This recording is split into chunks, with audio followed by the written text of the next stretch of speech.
I'm halfway through Drowning Sorrows and Raging Fire. Spoiler talk time. First things first, our main characters are Shanjin and Xingleng.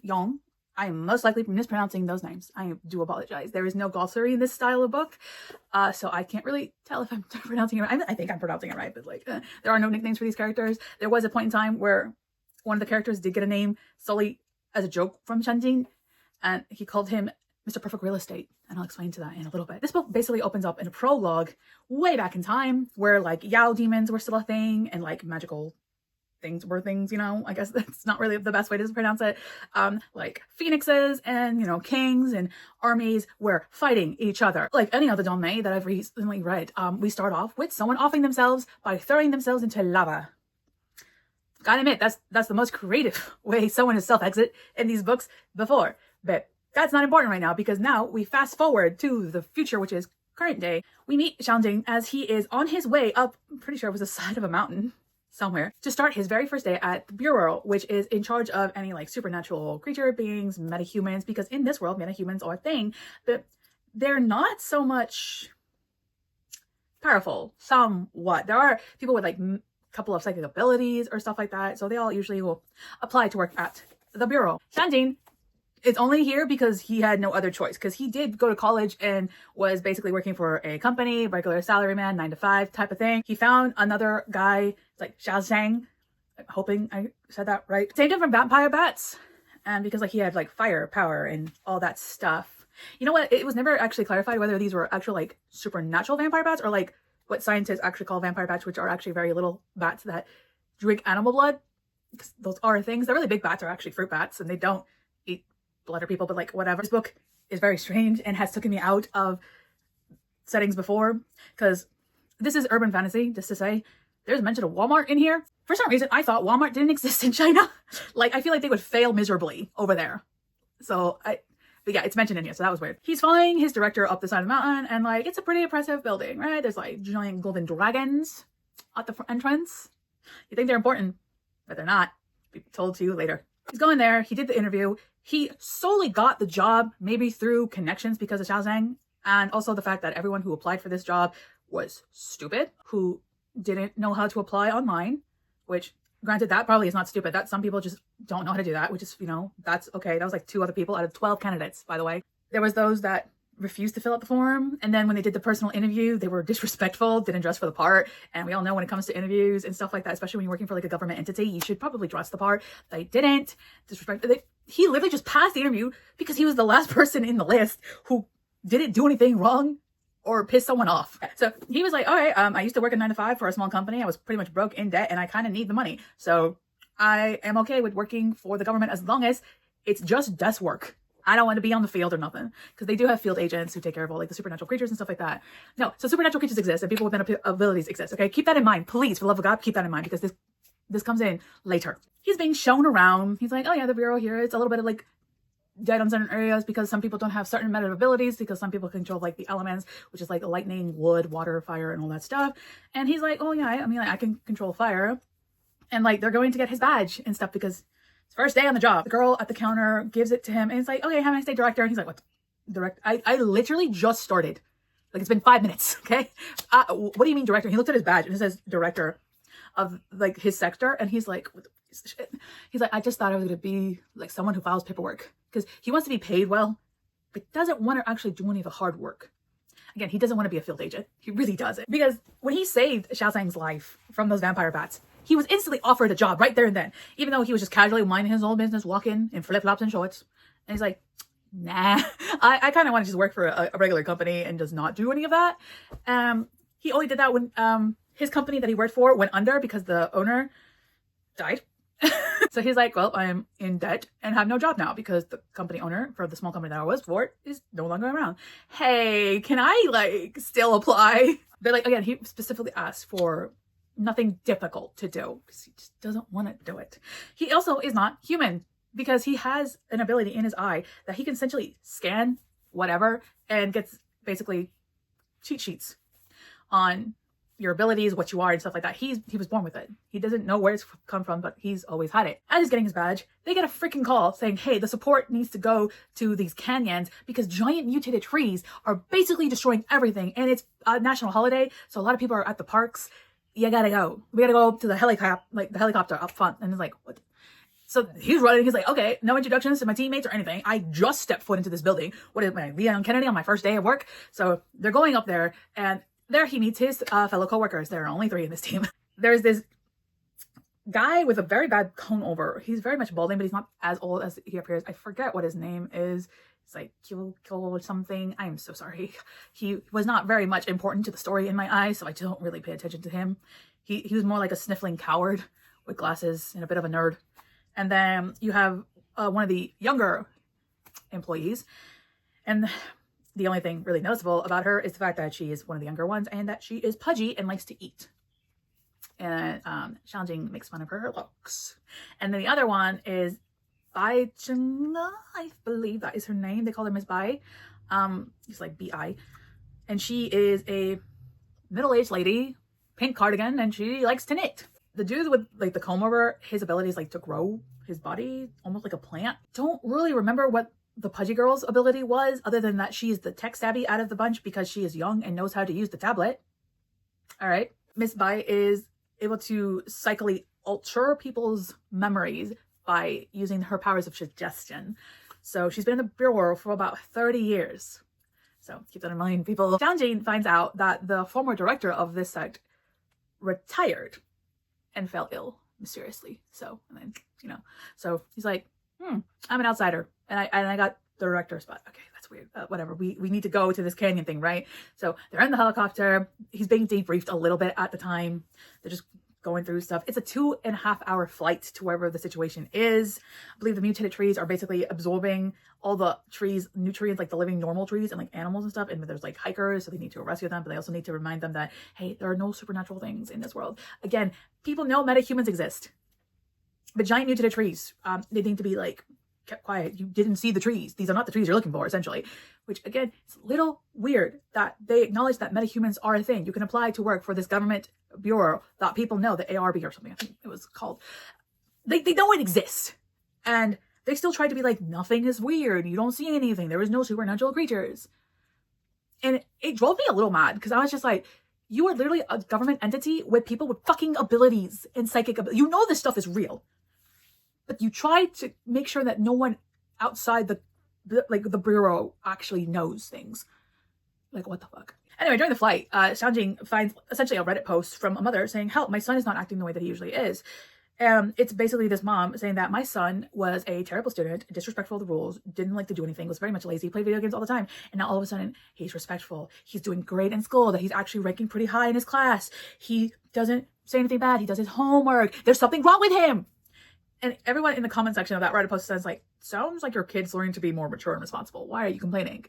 This comes in play later. Fast forward through the 2.5-hour flight. So they get there to the canyon where they try to find like whatever little survivors that they rescued from the mutated trees. Some people are hurt. So Miss Bai goes to alter the memories of these people and then take them to a different hospital, while comb over pudgy girl and Xiangjing just go to basically talk to a strange man. And this is where Xiang Lingjing finally shows up. And when they meet him, they're like, he looks weird, almost. He has really long hair, which comb over guy is very jealous of because obvious reasons. And when Xiangjing looks at him, his eye cheat sheet doesn't really tell him anything. And he's like, what's going on? It cycles through a couple of things, and it lands on like a heart lace puppet that's like forged out of pure jade, which is where the whole Mr. Perfect real estate comes from, because pure jade is expensive. And he's like, oh my god, he looks good. I feel weird, but also he doesn't seem to speak modern language. He speaks very archaic, which Xiangjing can actually understand. Not well, but enough to communicate with Mr. Perfect real estate over here. He starts to talk a little bit, and then Mr. Real Estate tries to go for his throat just to know that he's not human. This part is a little bit funny to me because later on, once, you know, Shanjin shows that he also has abilities to fight back, and the other guy is like, oh, you're a Yao, you're not human. What are you doing with these humans? Like, you're little, you're young. What are you doing? This is stupid for you. Shanjin is basically just holding this man with fire chains that he made out of coins that he can also manipulate. All right. He just starts listing abilities later on. I'm just saying. He's trying to not die because this man thing is like mist that freezes you. So he's fire, this is ice. It's like, it's not going well. And Comb Over Guy is like, oh my God. Because Shanjin doesn't listen to anyone because he instantly feels and knows that something's wrong with this person and knows that he's mimicking how people speak, especially from the TV, because this man was just watching TV and he mimicked modern speak because of TV. So I at first thought he was a mimic because like usually that's what a mimic does, but nah, bro is a whole ass demon. Really different from what I thought, but like, and you know, he told people, especially the field agents, hey, I need you all to evacuate this hospital and get 10 kilometers away. Shit's about to get real. And because he's brand new, they're like, who are you? I'm not listening to you. Are you a metahuman? Are you not? I don't care. Because turns out they only care if you're human, like 100%. But if you're a metahuman, they don't care if you live or die. Because the Bureau has this rule, 15 strikes. If a human being who is not meta during your mission, every single field agent that was on this mission, whether or not they were actually around the people that, you know, died in the circumstance, and the supervisor would be deducted a point, the supervisor would be deducted 2 points. And once you hit 15, you're fired. You think, oh, that's a really good rule. Why would it be bad? What I just said. Metahumans can die because they don't deduct points. They're still people. Civilians who are not meta are deemed more important solely in a bureaucratic way. Because later on you find out that they also really don't care. While he's doing all this, they get on the phone with HQ because they're not gonna listen to him. They're like, we probably need to take care of the trees. It doesn't matter that this weird dude with the long hair is trying to off you. And Shanji's like, oh my God, okay, I'm trying to literally save your life. And this man is literally trying to freeze me to death, but okay, somebody do something. So he's fighting, he's holding him down. They get on the phone and Shanjang is like, okay, well, send backup, send troops. And people don't like him because they think he got the job as a director through nepotism, even though he's been in the field for a good couple of years. They didn't like him. There was a point where they said that he was just a man. He was just human. He didn't have any special abilities, although that could be covered later. That could be a different thing. There's a lot of Zhaos in this book, okay? He was in charge of Thunderstrike, which was one of their ace operating teams, which is just filled with a bunch of metahumans who have really strong abilities, which some of the field agents noticed that Shanjin has more than just fire. They have like, he's lightning and shit like that. They're saying like, why is he support cleanup? They don't respect the support cleanup crew because they're just like, y'all's powers are pathetic. You're not useful. So even amongst metas, there are hierarchies. It's so weird. It's so stupid. But that's what happens when the governments people with abilities and use it to their own, you know, game. Shanji's like holding on to this dude with his chains and just free will as his own. All right. For hours. Okay. Because turns out time flies by really fast in here because at one point it's like 7. All right. He's trying to figure out what this dude wants. What is he doing?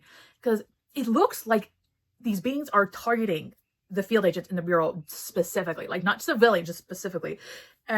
He's trying to figure out things. His eye is trying to scan and see what's going on. There are symbols on the wall. Oh, he also threw a talisman to get the field agents out of the way because they were going to literally fucking die.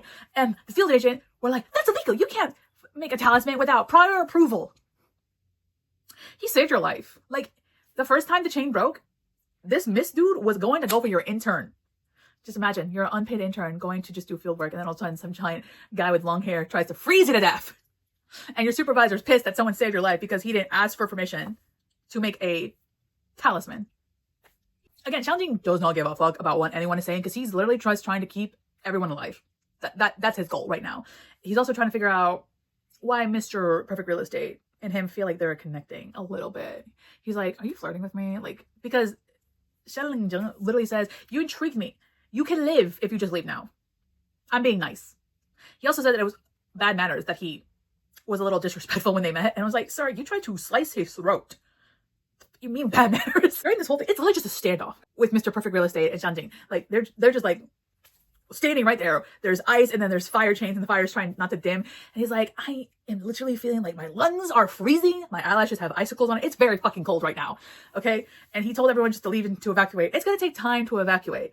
And in HQ, Xianjiang is trying to get permission to stand back up so that they can evacuate. Okay, remember, this is 2.5 hours away from where the bureau is and where the backup is. Luckily, one of the cadets, field agents, whatever, from Thunderstrike, which again was Xiaozhang's team that he led himself personally, goes there and says like, hey, so like the head of the HQ wanted me to give you this to sign so that my team and I can go and help the field agents out in the canyon.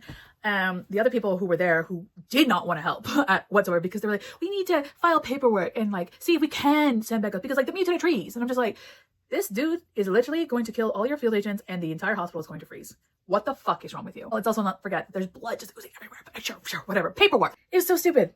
Because during this entire time, they were trying to say like, Yaos don't exist. These are just legends. It doesn't make sense. You have people who literally have met up human abilities. You sent field agents to take care of mutated giant trees. Yeah, they literally are like, this could just be, we don't know what this revenant is. It could just be fake. You're an entire bureau designed around the supernatural.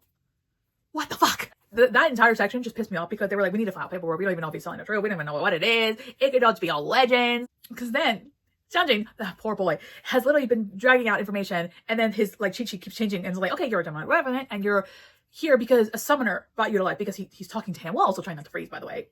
His phone died because it got so cold that his battery died, which, you know how cold it has to be for your battery to die in your phone or any technology? It's cold. Again, he's trying to tell people what's going on so that they could deal with it. Mr. Perfect over there is just like, you know what? Once the time is over, I'm going to get 1,000 souls in comprehensive spell. Note that the spell is literally called 1,000 life sacrifice. So it was 1,000 unnatural deaths that he has to do before the end of the lunar month. Okay, literally in the name that it's 1,000 life sacrifice kind of thing, and people still like, we don't know if he actually means 1,000 lives. Okay, all right, yeah, sure. It's literally in the fucking title of the spell that it needs 1,000 lives, and you don't know that it's actually. They're literally semantics here. They're like, well, it says 1,000, but we don't know if it actually is 1,000. Also, 1,000 people dying. No one's not gonna report that. Really weird that you say that. And I'm bringing this up because during this whole freaking thing, again, it's getting really like they're trying to find the final victim essentially. Xianjing is thinking, it's like, what? How can you kill 1,000 people and not get busted or reported? Again, the cheat sheets. This thing called the Mirage Butterfly, which is essentially just parasitic, because they're like, okay, well, to kill 1,000 people, you would have to kill certain people every single month, which would be too much work. So maybe something takes over the body, and they literally had to break down the supernatural creature that could possibly do that. But you still don't believe that they exist. Okay, so they find this Mirage Butterfly, and they're like, this is the only thing that could probably take over someone's life and essentially control the body like a puppet. You are self-aware when the butterfly first forms into your mind until you're brain dead, and then the butterfly just continues to live through your body. And you want to know the way that you can find out if you have a butterfly in your fucking head? The same way you find out if animals have rabies. You crack their skull open and you see the butterfly. You would never tell, because the butterfly tries to mimic what is going around just so they can blend in much more easier. They're like, Jesus Christ, what is going on? How did they get like this many butterflies? Like 1,000 butterflies is a lot of butterflies. And one employee comes up to Xianjing and is like, hey, so we actually used to collect the eggs for the Mirage Butterfly. And 30 years ago, a jar of eggs disappeared.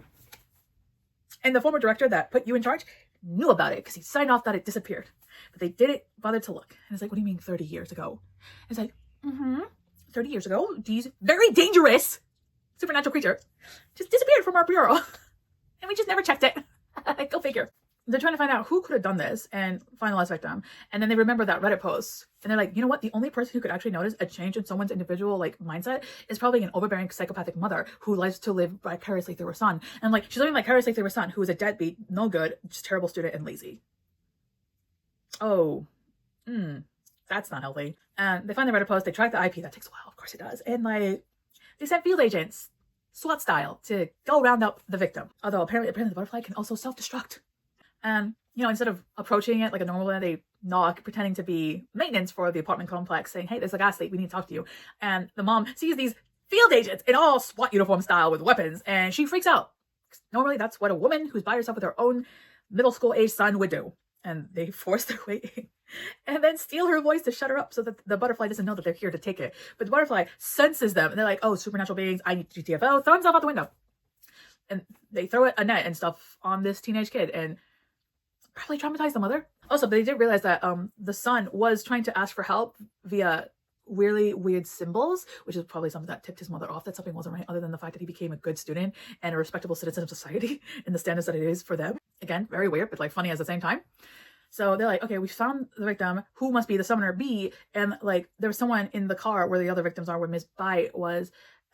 He's a mustache man, and at first I was like, could it be the director that got fired? It was under investigation, which is really weird in my eye, but like whatever. But a government official doing something shady while he's in tenure doesn't really surprise me. Miss Bai is like there to keep everything under control because the intern was called and said, hey, there's probably someone there who's going to try to kill you. I need you to pretend that this is a normal phone call and that you're not going to snitch.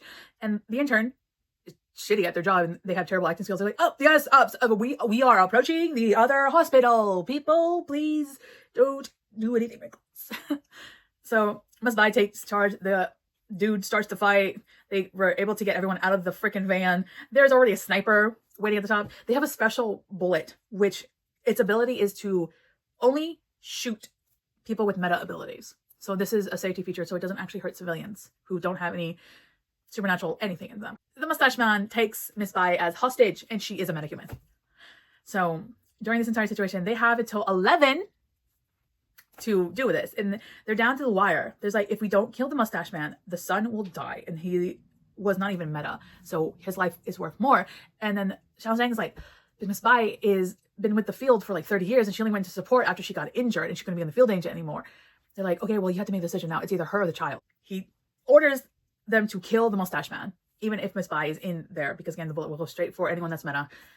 Luckily, the intern, his own psychic ability is to move small objects, and Miss Bai likes to knit, so she has like needles, and it attacks Mustache Man, giving Miss Bai enough time to like roll away as the blade just as 11 p.m. hits.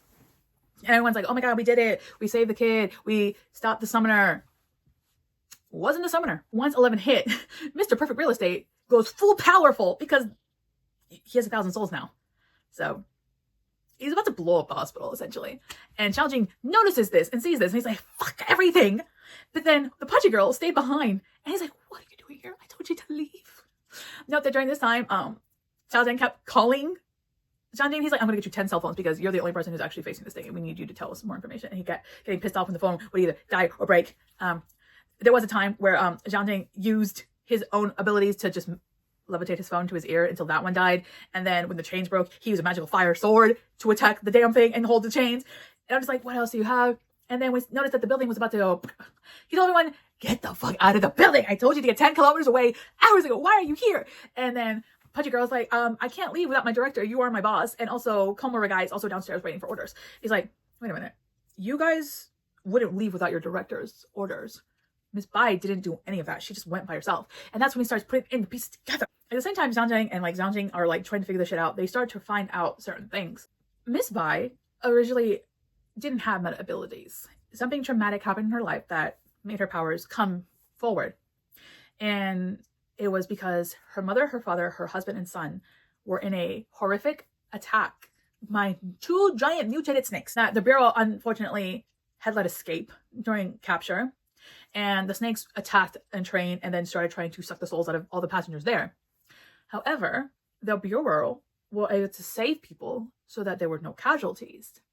Now that I said that the snakes literally started stealing the souls. Remember how I said the butterfly could just infiltrate you? Yeah, and don't you find it weird that the Bureau was collecting these eggs? Specifically, the 15 rule strike. There was a lot of people dying. And no field agent wants to lose their job because people are dead. So, it's a win-win in their eyes.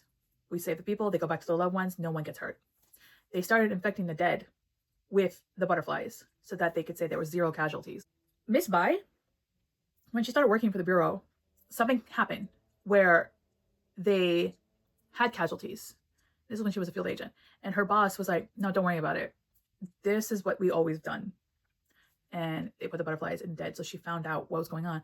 And then she was like, I joined this operation because you guys saved my loved ones. How do I know if they're actually who they are, or I've been living with impersonators my entire 30 years of working in the Bureau? Her own husband and kid. It ate at her a lot, to the point where she wanted to destroy the entire Bureau. Because once the summoning was complete, it is basically all hell, because things started attacking the agent and the bureau. Like they have multiple buildings, so that's where the symbols and stuff showed up. The dragons at the entrance were scared shitless and they hid on the side of the cliff like a gecko. So I was like, what is the point of having dragons? Again, they have fucking dragons and they like supernatural things don't exist. What the fuck? So Miss Bai is basically just monologuing. It's like, I hate this, and did you know what I had to do to find out like the truth? This is the part that probably set her off, because again, her psychic abilities only came forward because she thought she lost her loved ones. Her dad had passed away a few years ago in his sleep, like a natural peaceful death.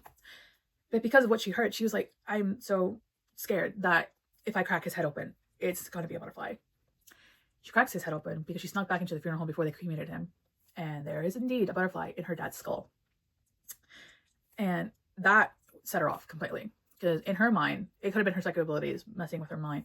She's been living with strangers for 30 years since the attack happened. During this entire monologue situation, Sanjang had sent a group to search her home so that they could have evidence that she's behind this entire situation.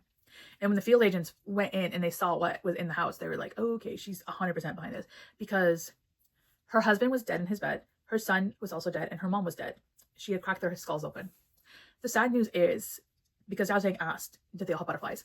The field agent said, no, the mom and the son had no butterflies. The husband, however, did. The mom and the son were actual survivors from the train accident. And her delirious mind made her essentially commit murder against her loved ones. So at this point, she had no will to live. She was very much old. And for 30 years, in her eyes, everything was a lie. But the problem was, she used the same technique against other people so that she could take control of them, so that she would have 1,000 souls to do everything. Because at this point, Mr. Perfect Real Estate is like, I'm sorry, what do you want me to do? Do you want me to just kill all the bureau agents, the field agents? Like, what do you want, you know, to pay the debt? Because she was very cocky. She's like, well, until he pays my debt, he can't touch me. Never think a demon can't do something that they don't want to do. Just saying. And she just I want everyone to suffer. Even those that didn't actually know or do anything. Like, I'm pretty sure there are some that are clean. Like, first of all, Shanjin had no fucking idea this was going on. And neither did Zhao Zhang. Okay, like they were just as surprised as you are. Okay, this is Xiao Jing's first fucking day. He had nothing to do with this. He was like, "What the fuck is this shit? I was scammed to get this job. I didn't want this job." But like, God damn, I'm trying to stop you from destroying everything. And when she said that, Mr. Perfect Real Estate called her a human candle. I guess it was because she could like talk to the dead or something. It's very weird. When she started saying all that, he's like, no, and he just kills her. And she's like confused, and he's getting attacked because he technically broke their contract, but he doesn't care. He just said no and smiled. He's like, no, I'm not gonna do it. They're being destroyed, like turned to ash, kind of destroyed. And Zhang Jing's seeing this, and he doesn't want Mr. Perfect Real Estate to leave because again, he feels something connecting the two of them together. He doesn't understand it because he's not human. So he had a magical ring that protected him during this whole attack situation, and Mr. Perfect Real Estate was able to break it. And Zhang Jing had tried himself to break it because there was mention of like, you know, well, soap and water doesn't work, a knife doesn't work, acid doesn't work, bullets doesn't work. And at that point I was like, excuse me, what the fuck? But it makes sense later on when we find out what he actually is. So both of them turn to ash, and Zhao Jing's like, oh my god. But then lightning starts to rain down on them, and they're like, fucking get off the roof.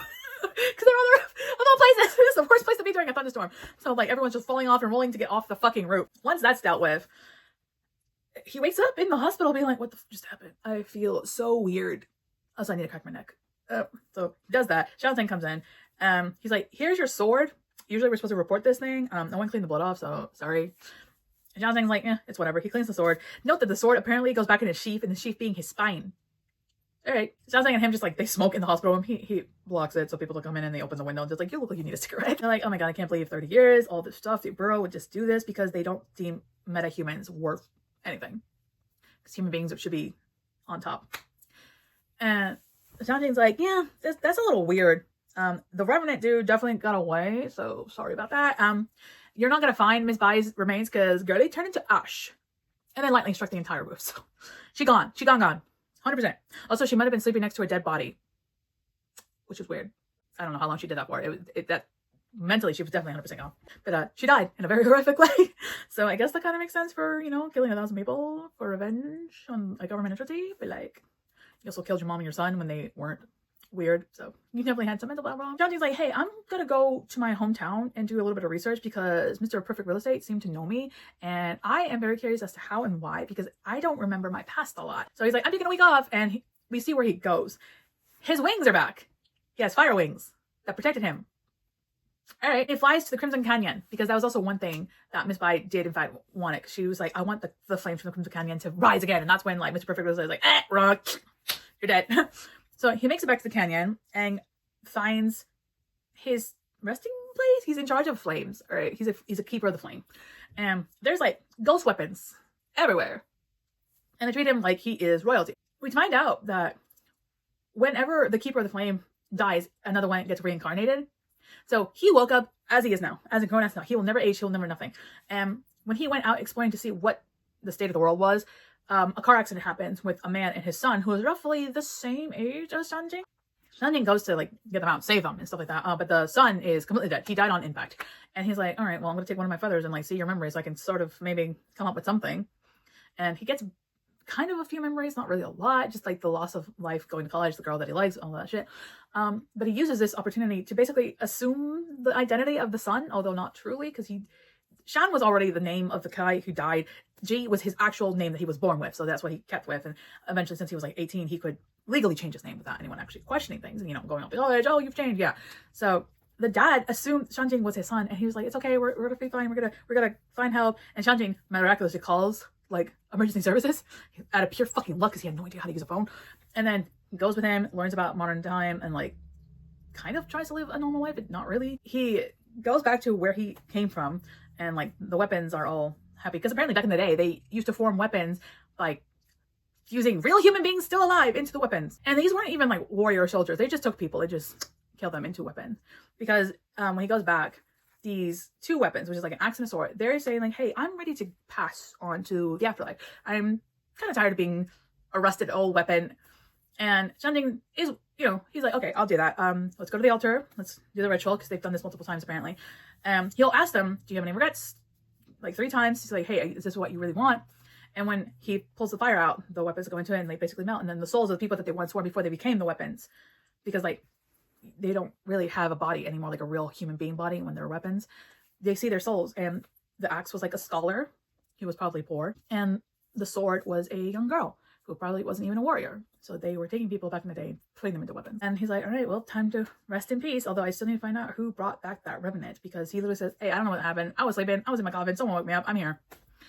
So that's literally the first half of this book. This is a book that's 376 pages long. And I'm on chapter 2. I'm very concerned because the next part is the Fool, where it literally says the divine cannot protect the mortals, having long rotten beneath the pear tree. There's definitely some mortal man in charge of the bureau that probably doesn't like metahumans, because again, they're seen as second class to the lives of normal human beings, which is why they have the 15 rule, which is why some of the metahumans had the butterfly thing going on. The fact that this has been going on for years, because they've been doing it for as long as Miss Bai was in there, and she was there for 30 years. It just goes to show you that they're probably corrupt as fuck, which I don't really care for them, because again, they're trying to be like, hey, supernatural doesn't exist. There are no monsters. And I'm just like, stop doing stupid shit. So I am curious to see where this goes. The next chapter very much opens up on Mr. Perfect Real Estate over here.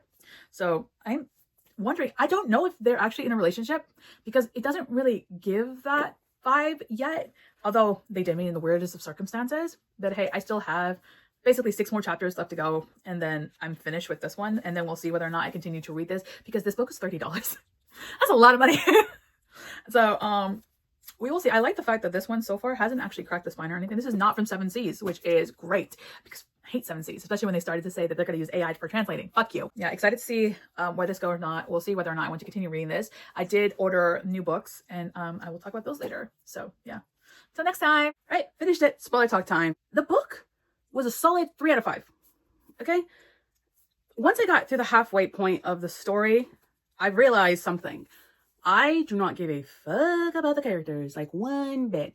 Not the main character Sanji, not the, well, he isn't a demonic reverend. He's actually the sovereign king who was the one that offed himself in the beginning of the book, in the prologue. He is the king. He didn't care about his backstory or the weird connection that him and Sanjin had. I literally could not care. And the backstory is a little sad, right? But it also is just, of course, people in power and then government entities being like, we're going to be corrupt and then not get along because we're meant as we're better, and then like, we're human beings, we deserve to have the rights. And then it's just boring. Like, even if it is like urban, it's boring. Like, we have a new character that took Miss Bai's spot in the support course, like not the support course, like the support team that Sanjin is on.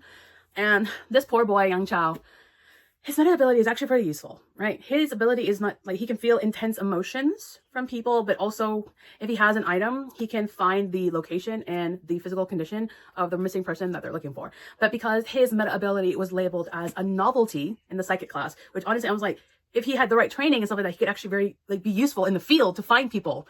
And they're like, well, yeah, no, his skills are actually really bad. He's not even better than a search dog because he has no practice, because he's been labeled as basically useless. And I'm just like, you could have done so much with that ability, but they don't care. Still don't know what Ping's ability is. They just keep mentioning how much she likes to eat and that she's pudgy and that she's the youngest one on the team. And I'm just like, that doesn't make me care about her character. Okay? It really doesn't. And then the dude who can grow plants from his body and he's balding. You could do so much with that. Okay? Like, look at Poison Ivy. All right? She can control plants. This dude can grow things from him because he's been labeled as useless and is technically a coward because he has no training. His meta ability is just useless, which just reminds me of My Hero, where people said like, well, your hero like ability isn't really a good ability. Like again, how they labeled Shinzo as more of a bad guy because he could like take over someone. And I'm like, get this man on the field or like in the police force or something. He could help so much, like be a negotiator or something or talk people down. But no, you guys are just thinking it's not useful in combat, which is all the Bureau cares about. If your ability is not useful in combat, we do not care. Like, okay, Miss Bai's ability was basically just like persuasion that these are not the drones you're looking for kind of thing. Like literally, that's all she does. She just rewrites your memories. Like, how is that useful in combat? It's not. That belongs in sport. She only ended up in sport because she got injured in the field after 30 years. It's just like these characters aren't really likable. They're really not. Oh, and apparently, Sanjay's sword got the Revenant into it. Again, he's not Revenant. And it was just weird. He didn't even stay in the sword that long, okay? Like, he was in the sword, and then they get transported to this shaman gravesite. That's where we spend most of the time in the book after a while. Like, as soon as Sanjin and Shang Ling Yong, pretty sure that's not how you say his name, gets transported to the burial site, because they're trying to find, like, why are the human-faced butterflies still around? Like, we caught the people, why is it mutating? Why is it contagious? They should not be, like, contagious and mutated. It's trying to affect other agents that have come in contact with the boy, which was a lot of agents, because they, you know, swatted the house. And it's also one of their top crews, so that's actually really bad. They lay a trap, right? Where they're like, hey, my relative's actually not acting normal and stuff like that. And they're trying to see if they can find someone else who is doing this. Because they're like, okay, Miss Bai had to find these somewhere, right? Why were they doing this? Turns out, money. It's getting more corrupt, right? It's not just money. So there is a sect, right? Because the metahumans have their own little sects and they don't like humans, even though they're somewhat also human because I think they're mixed. These metahumans don't regard humanity for anything. There's this one guy who's apparently been alive for a long time. I think his name was Yan or something. This son of a bitch. His sect has a quota on how many people they need to treat when there's like supernatural things going on, right? What do you think they use? The butterflies, because they're like, oh, we'll just infect them with the mirage butterfly. They start acting weird. We cure them. We get the money. We get the quota, and our sect leader is happy. He's been doing this for fucking years, all right? Years. And these sect leaders, very loosely termed, are not to be trustworthy because they don't like the Bureau, mostly because the new director is human, and the other guy, they're like, nepotism. And I was like, you guys are literally swindling people out of money. So on page 289, this is Xiao Zhang after Goatee basically exposed the whole, oh yeah, our sex leader is telling us to do all this with the mirage butterflies, which is what led up to this entire thing. And he says, so Xiao Zhang, remember the director, he is Mira. So what you're saying is that you live in a peaceful land where all manner of demons and ghosts coexist with humans harmoniously, leaving Master Yudi, whatever his pronunciation is, disciples unable to meet their demon hunting quotas. So they decide to just create problems for themselves. And it keeps their sect funded. Like, it's like, we have the antidote, it doesn't matter. Which is weird because when shamans actually still technically existed in like their own race, because the shamans were their own thing, they were like, they sort of looked like human, but they weren't Yao, but like they kept their own selves. Like they were Switzerland, they were neutral. Okay, when Shanjin and Shanling, whatever, get pulled into the thing, our king knows what this place is. It is literally just tons of bones, a lot of people, a lot of dead, lots of dead, lots of butterflies. I'm surprised his phone worked down there. It cut off eventually because once they get there, there's this other shaman who was technically the younger brother of our little king here, Arjun. Thinking that's how you pronounce it. It's probably not how you pronounce it. I'm so sorry. Although not, because Arjun is a very interesting character solely because I do feel bad for him, but also he's a spoiled ass little brat. He was an only child, but he is the chieftain of the shamans back when they were a thing.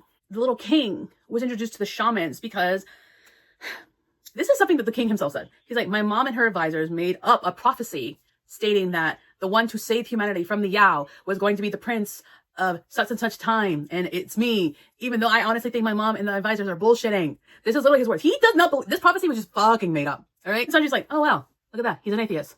Go figure. You're literally a reanimated corpse. Sanji's never getting his sword back. You know, the sword that he took out of his mind, he's not getting that back. Because once they were in there, the sword kind of landed in an empty coffin, which also kind of freaked out our little king because he's like, where's the body? Because Arjun's body was supposed to be in there, pinned. Not even Jesus style. They had spikes on his hands, spikes on his legs, spike on his forehead. It is very, very weird. Okay. And how did he escape? And how did these butterflies go even more crazy? Grave robbers. So you see, eventually, the section that is like the shaman ghost hunters, they ran out of butterfly seeds, which means they were going to be low on money. They didn't like that. So usually they only stuck to the outer chambers of the burial site because they know if they go further deep, that's where like a cursed stuff happens and they don't want that. So the sect leader was like, okay, well, eventually we need more money. So fix that yourself. So the guy who was technically the last sacrifice from the first half of the book was one of these shamans, if you want to call him that. And Goatee worked with him. So they took a small team of grave robbers. This is disrespectful to the dead. Dug in there and they're like, hey, there's like a bunch of seeds, but then they see these like weird flowers that look like blood flowers and they're like, oh, that's weird, we shouldn't be here. Only 3 of them were smart enough not to touch the shit. The grave robbers saw the coffin, yeah, they kind of felt like possessed or something and they just started drawing the demonic revenant symbols on the coffin. Why? I don't know. They started to, you know, open the coffin, which disrespectful, and also don't do that, because once they did, Arjun woke up and killed them. Then the only ones that survived was the shaman dude that was in the first part of the book, then Goatee, and then the old man who was like, I got a bad vibe, I ain't going near that. There was blood everywhere in the water now, so they ran and fled. But they found what they assumed were just regular mirage butterfly seeds. These were not the same. These were mutated. So they just left. Like, they left that shit there. For someone who's supposed to be ghost hunters, they don't like the fact that they actually have to do real ghost hunting. They just like pretending so they can make money. So that's just fucking useless. That's why I don't really call them shamans, but like, they're hustlers. They just steal your money. They're con men. And their sect leader approves of it because he just makes money, which is weird because he's like, we should be in charge of the bureau because we don't trust you guys because you can't handle shit. Your people are the reason why this shit happened. Idiots. They're just greedy. They're like, okay, so a couple humans die. Who cares? If your clientele dies, you see the circle of capitalism fucking stops. No clients, no money, you broke. Fucking seriously. During this thing, when Arjun wakes up, he's like, hey, Gug. Why is the world so shitty? Because he doesn't like humans. He also doesn't like cows. Arjun sort of misunderstood, but also, you son of a bitch. When the prince, back in the day, when he was a prince, was rescued by the shamans because he was being hunted down by Yaos and all 12 of his bodyguards got, you know, the shamans helped him because the shamans are actually very caring, nice people who just want peace, which is why they don't want to take sides in the war. They healed him. They treated him. He started to learn the shaman language because they speak a different language than everybody else. And Arjun, seeing the prince, was like, I kind of just want to be funny because he's like, he's human. He's not anything. The prince is like, I don't care. I'm going to tell your dad. So he basically took over the role of older brother in a sense later on. Because I think at one point, Arjun got in trouble and his dad kind of might have punished him. And Arjun, being the spoiled little brat that he is, was like, screw you, dad. I'm just leaving. And he runs away from home, like most kids do when they're like, I don't want to do this. He runs out of their barrier because the shamans have a very strong barrier. And shaman practices are very kept close secret so that the Yao and humans can't break it. Instantly gets captured by the Yaos because they were waiting because they know the prince is inside that field. He gets scarred from what he sees because then the Yaos are like, hey, we captured a shaman. We're going to use him as bait. Let's feast. And they started eating human flesh. And they're really fucked up because they had a spell on one of the flesh for the girls that she was still alive, even though they were eating her organs. So yeah, that traumatized him. He was actually very young. I think the prince was like 10 years old at this point. He's like 2 years older than Arjun. So Arjun was like 7, 8 years old. So yeah, that scarred him. Also because he lived a pretty peaceful life up until that point. Why'd you run out? I'm just saying, running away is a stupid idea. Here we go. He gets saved by the prince because he's like, I know what happened. I'm just gonna go. He stole pranks because he didn't know there were weapons or not. And like a dagger. So like he kind of like snuck his way through the camp and got back into the shaman area. After that night, Arjun basically pled his loyalty to the prince. And him and some of the younger shamans decided to follow him out into the human world. Because, you know, the royal guards and stuff knew where the prince was the whole time. Once the shamans joined the battle, the tide started turning. Which we think great. And, you know, once the shamans joined, other tribes started hearing about it and they joined the prince. So that's how he made an army 6 years later. So this war is going on for a long time. Like the point was he was 10 and now he's 16 when he takes the throne. It's a lot. There is someone, Dajin, I think his name was. He was essentially the teacher / guardian of the prince because I guess his mom died. It wasn't mentioned. So he kind of helped them. And then Arjun took to Dajin as well. So like he would also call him teacher, whereas he called the prince Gug. And, you know, they did well expanding their territory in defeating the Yaos.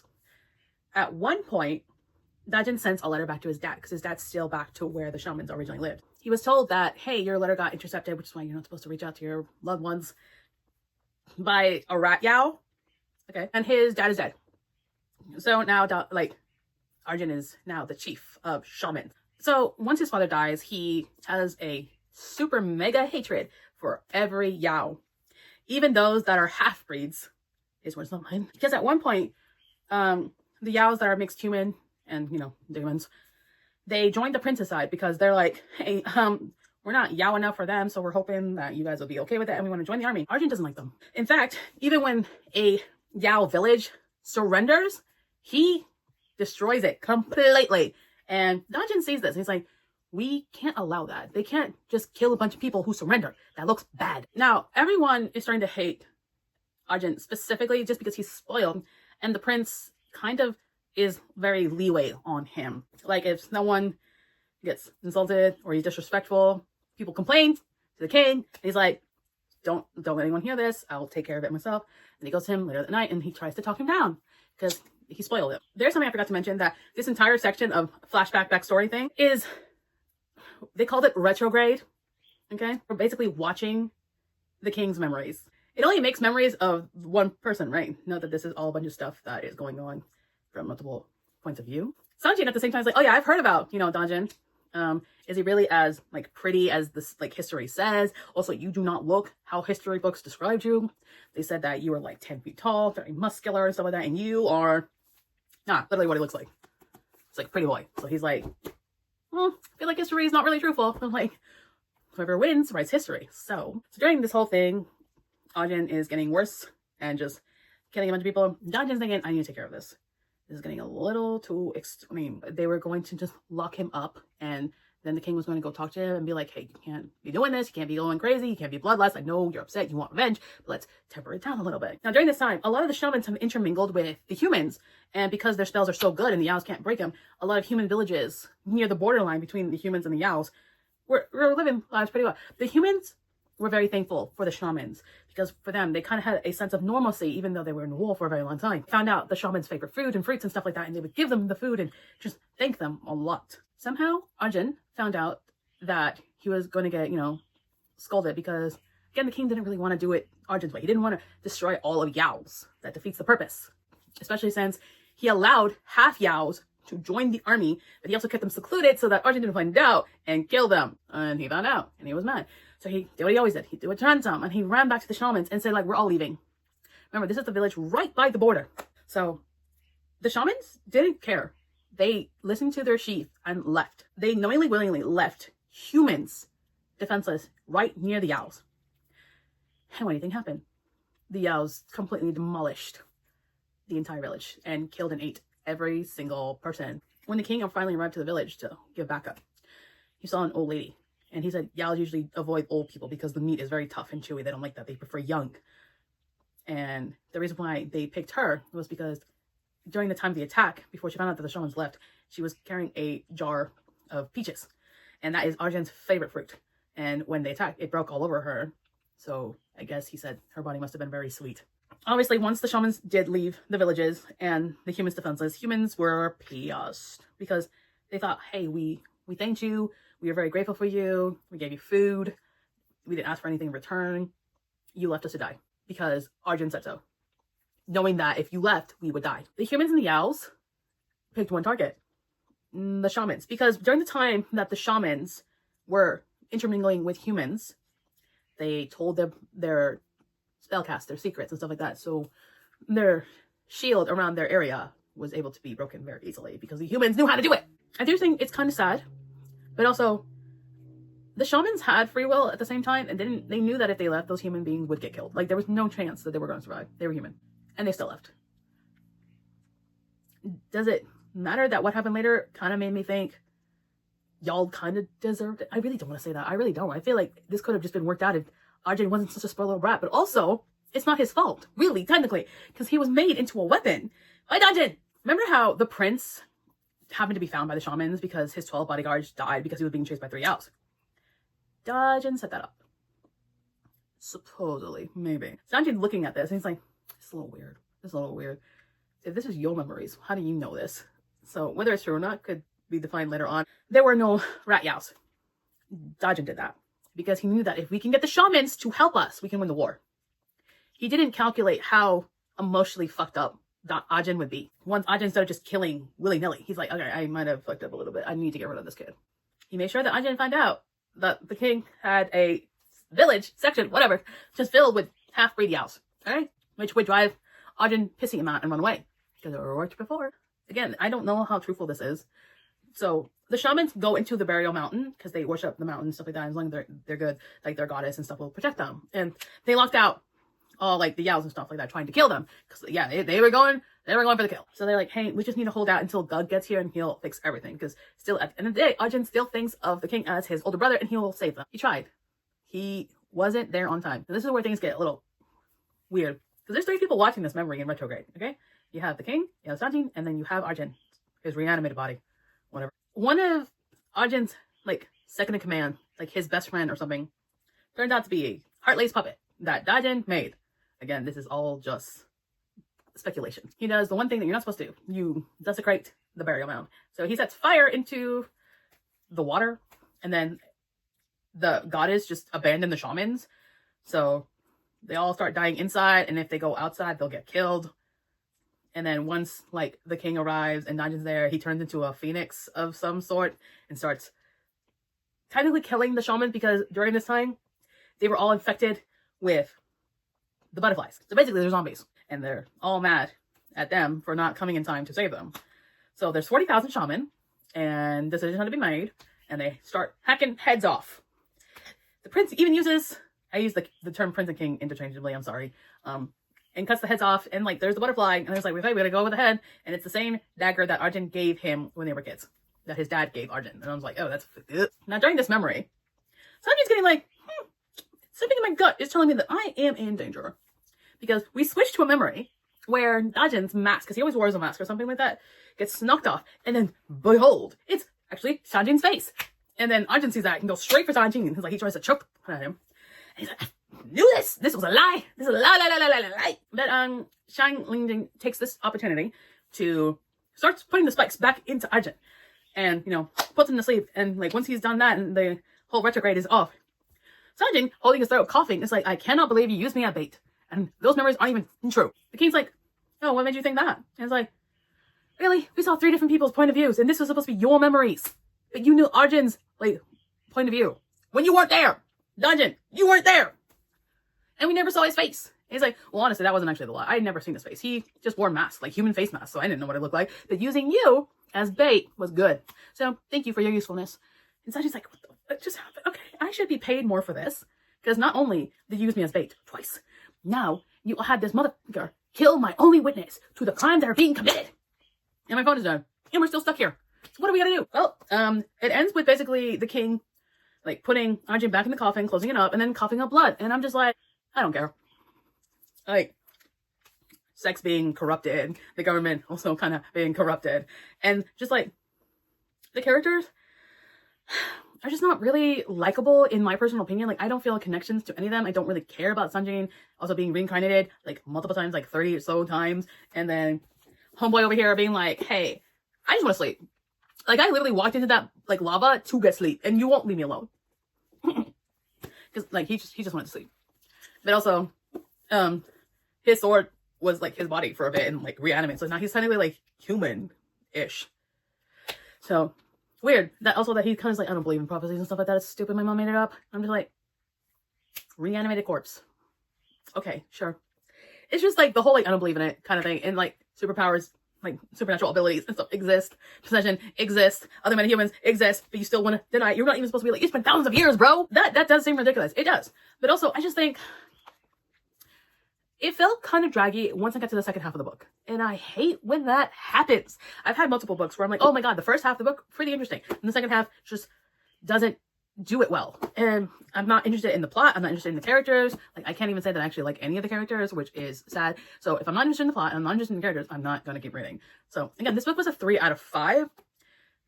I don't think it was a waste of time, but I am slightly disappointed. Just slightly, you know? Because I hate when books do that to me. I don't want to waste $30 on a book. I don't regret it.